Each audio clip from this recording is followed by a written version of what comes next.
Good morning. Thank you for joining with me on this beautiful Friday morning. I hope that you're having a blessed week. My name is Karen. We have been looking at the book of First John. We're in chapter 4.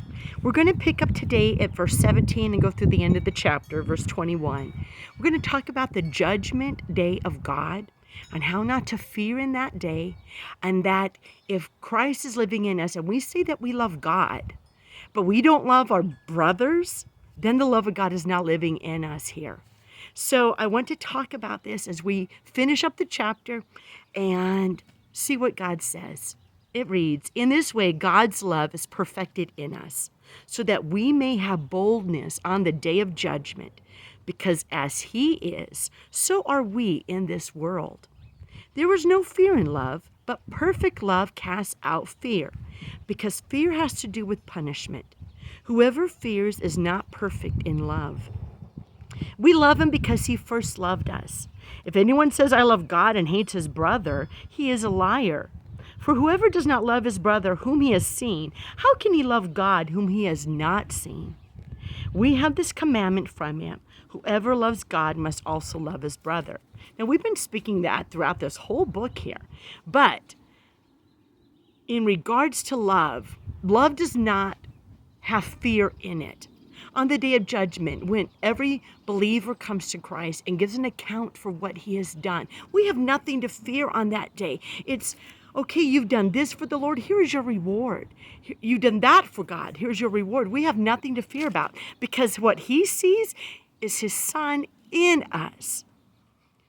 When the priest would bring a sacrifice in the Old Testament, he would bring a spotless lamb. The priest didn't check out the person who was bringing the lamb. They were checking out that lamb, making sure that there was no blemish, because that was the sacrifice for their covering of their sin.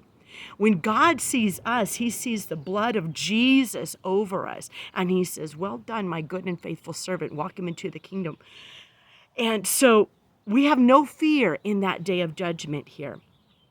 Now, perfect love casts out fear, because fear has to do with punishment. If we're afraid that we didn't do the right thing, of course we're going to be afraid. But when we have done what we can, and even when we mess up and we say, "God, I messed up, please forgive me," He washes it white as snow. Now, it says in verse 19, we love Him because He first loved us. If anyone says, "I love God," and hates his brother, he is a liar. For whoever does not love his brother whom he has seen, how can he love God whom he has not seen? We can say, "Oh, I love God. He has saved me. He has done so many things." And yes, He has. But if you can't love your brother, then the love of God is not in you. Because we see our brother. We have not seen God in a tangible way. I mean, I haven't.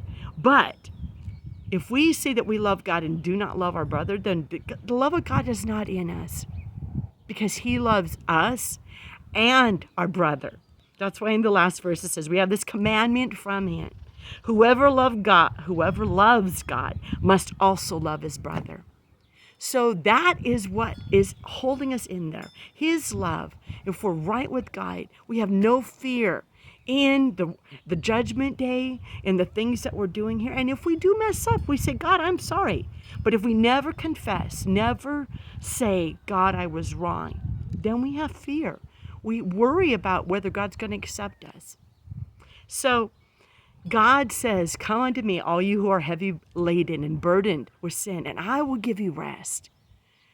All we have to do is come to Him, make things right, and then the Spirit of God can live through us and we can love our brother. You have a blessed week. I'll see you next Friday.